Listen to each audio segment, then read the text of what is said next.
तेरे सीने में दिल है कि नहीं मन्नत?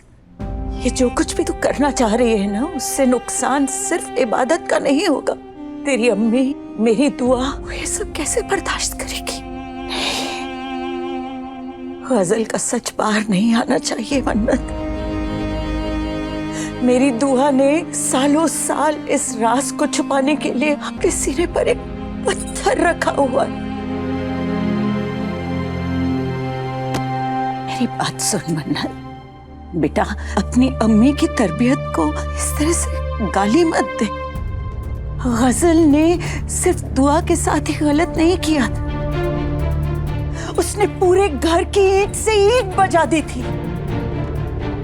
पर सोच बेटा, गजल गैर थी, तू तो दुआ की अपनी बेटी है, तो फिर तू गजल जैसा गुनाह कैसे कर सकती है?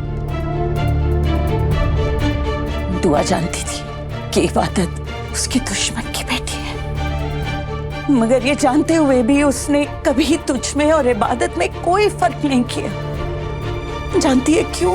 क्योंकि वो ये बात समझती थी कि इसमें इबादत की कोई गलती नहीं। मन्नत, अपनी अम्मी के जज्बात की इज्जत रख ले मन्नत। फरहान के साथ भागकर तू पहले ही एक गलती कर चुकी, अब उससे बड़ी एक और गलती मत कर। मेरी बात समझने की कोशिश कर मन्नत।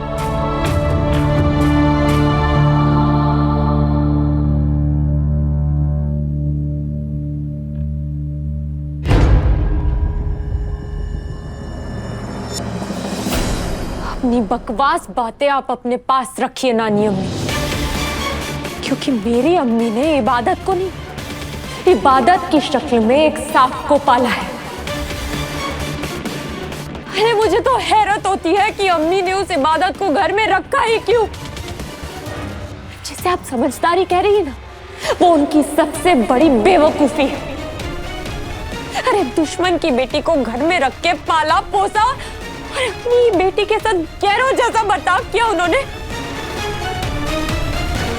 नानी अम्मी, सुभान को तो मैं पाके ही दम लूंगी, पर मेरी एक बात आप कान खोल के सुन लीजिए। मेरा मकसद सिर्फ सुभान को पाना नहीं, मेरा मकसद इबादत की बर्बादी भी है। जो दर्द उसकी अम्मी ने मेरी अम्मी को दिया है, उसे एक एक दर्द का हिसाब लूंगी मैं उससे खून के आंसू रुलाऊंगी मैं नानी अम्मी। मेरी अम्मी पर किए हर जुल्म का बदला लूंगी मैं उस इबादत से।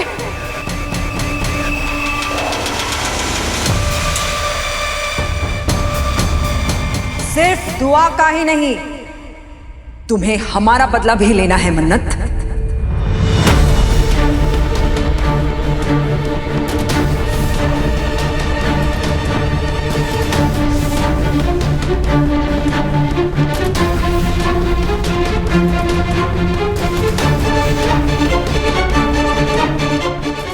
गजल इस घर में तूफान नहीं बल्कि सुनामी बनकर आई थी, जिसमें हमारी सारी खुशियां बह गई थी।